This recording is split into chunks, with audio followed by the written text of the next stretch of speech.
FPL managers, it is James, can't win FPL, and we are going to have a look at this week's projections, clean sheets, goals, captaincy, and I'll finish it off with my team. Game week 2 is generally a quiet week in terms of content because there's not an awful lot to do. Your teams are relatively decent unless you're a lunatic and you've ripped it to shreds. We'll start off with the goal and clean sheet projections. As you can see, Manchester City are favoured in this game. For the clean sheet, maybe not, but I do think they've got a good chance. Coventry and Hull, well, both games were 0-0 last season in the Championship, but Coventry are projected to score more goals than Hull. I do think that game will be a draw. Tottenham and Newcastle is very, very tight, as you can see, and they've got a clean sheet expectancy of 23%. I am starting Kinski in game week 2, and that is the data I'm backing that up on. Leeds and Brentford, incredibly tough to call, but then you will see the big boys, Manchester United, are projected to score 2.42 goals. Meaning, if you own Bruno Fernandes, Brian Mbeumo, Luke Shaw, Senel Armands, Harry Maguire, I don't care who you own, keep them. Hold their faith. We're the best team in the world for a reason. Ipswich are projected to score 1.01 goals. Do I see Man United keeping a clean sheet after game week 1? No, I do not. But I do think Manchester United will turn it around and give them a good old pasting. Liverpool also high favourites in this game with 2.29, projected a 35% chance of a clean sheet. Bournemouth and Everton relatively close. Chelsea and Brighton, Chelsea are favoured in that fixture, but both teams did fantastic in game week 1. Sunderland and Fulham is again incredibly close, but Aston Villa versus Arsenal is ridiculously far apart. Arsenal are huge favourites in that game. Quick one, if you are new to watching this and you've not been playing FPL for years, this type of data is what I tend to use when picking my defenders and goalkeepers, attackers, everybody really, to try and give me the upper edge of what the markets are favouring. It is really, really handy. It's super simple to read. And if you learn one thing from this video, let it be that. So we'll get into my team. I'm not going to drag this on and on and on, as I made a video earlier on in the week with virtually the same team.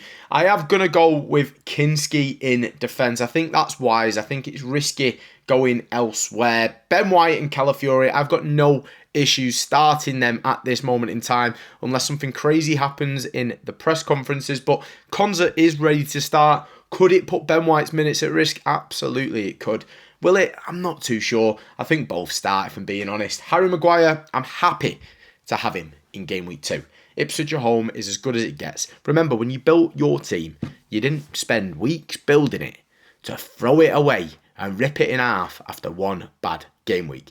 Have some patience and stop being moody. In the midfield, I have gone with Bruno Fernandes, who is my captain, Brian Mbeumo, Solis, and Enzo Lefebvre. Now, out of all of the midfielders, Enzo Lefebvre is the one that I've got a couple of hiccups about. If I'm being completely honest with you, I think I made a mistake. I know I made a mistake. There's no thinking about it. I had Njai. I swapped him back out for Enzo Lefebvre. But Njai might be going to City. So don't buy him if you're thinking about it because he got 9 points in game week 1. Hold your horses. Have a bit of patience. Solis was subbed early. Solis was electric for Arsenal. And I just don't see a world where he doesn't do well. You're looking at 2 midfielders for Arsenal. You've got Solis and you've got Odegaard. Both of them are absolutely fantastic options if they stay nailed across the season. Absolute gems. Title winning team, the champions defending, and you can have 2 of the midfielders for 6.5 million. Have a bit of that. If Brian Mbeumo and Fernandes do suck the back end off a donkey, I think probably it's time to make a move on at least one of them. Cole Palmer, maybe, or Morgan Rogers, double up on that Chelsea attack. Leaving me with Erling Haaland, João Pedro and Dominic Calvert-Lewin up front. I like that team, if I'm being honest. I'm not panicking. I've had a look at what my team looks like in game week 3. It doesn't look too bad. Might require 1 transfer at that point, but we will have to wait and see how game week 2 pans out. Haaland was very unlucky in game week 1 not to come away with a goal. I don't know how he didn't do it. Nico O'Reilly crosses a ball in. You don't know whether to use his head, his feet, uses his chest in the end, and it doesn't turn into anything. 9 times out of 10, Haaland scores that. So people who didn't own him, I wouldn't say got lucky because one goal wouldn't have been fantastic at 15.5 million. You want him for his hauls because they can be so frequent. I'm not panicked though.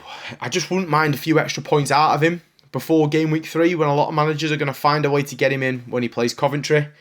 It's to be seen. João Pedro, absolutely fantastic. I actually debated dropping him out of my team in game week 1. Thank God I didn't because I would have been sulking like a little baby right now.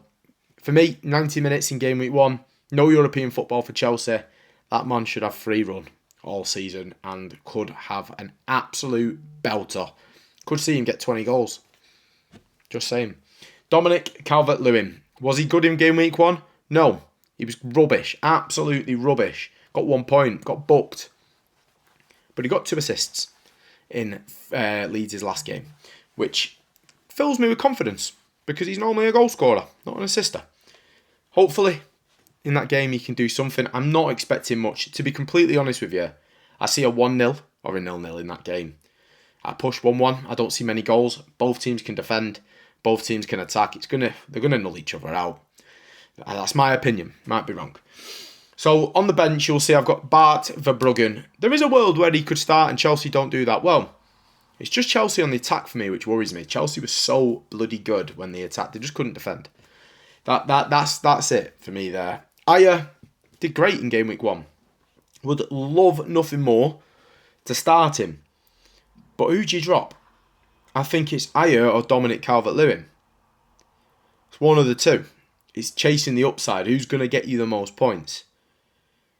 It's a 50-50 call, that 100%. I don't see Gomez starting for me, if I'm being completely honest. I don't think anyone is better than him. He's better than anyone, in my team. And Leif Davis, come on. I'm a United fan. I like playing FPL. But no way am I banking on him when I've got triple United in my team. Overall, I think this team is super, super solid for game week 2. Let me know what you think. And if you don't already, make sure to hit that subscribe button, guys. It means an awful lot. Let's have a look at captaincy, and this will wrap the video up. So, for me, Bruno Fernandes is highly likely going to be my captain in game week 2. I think he is the best option, if I'm being completely honest with you. Ipswich at home, we brought him in for the first 2 games. You've got to back him, in my opinion. I'm not going to not back him. He is going to be my captain. Erling Haaland, of course, is another fantastic option. We really need him to kick on before Coventry, just to show a bit more fight and like he's worthy of that captaincy. Because I tell you what, there's a huge shout of triple captain in game week 3. You just need to see City pull the finger out before Cherky gets on the pitch. Finishing off that captaincy with João Pedro. Now, I don't think many people will pick him. I think people will probably go Cole Palmer. But a lot less people own Cole Palmer than João Pedro. For me, João Pedro is a fantastic option. If you own Palmer, he's a great option as well. I'm not saying he isn't. Likewise, probably with Rodgers. But for me, I think João Pedro is a fantastic shout. If I had to pick, I'd go Bruno, Pedro, Haaland. That would be my top 3 captaincies for game week 2. So that is everything wrapped up. Thank you very much if you stayed all this way and watched this video from me, because not many people do.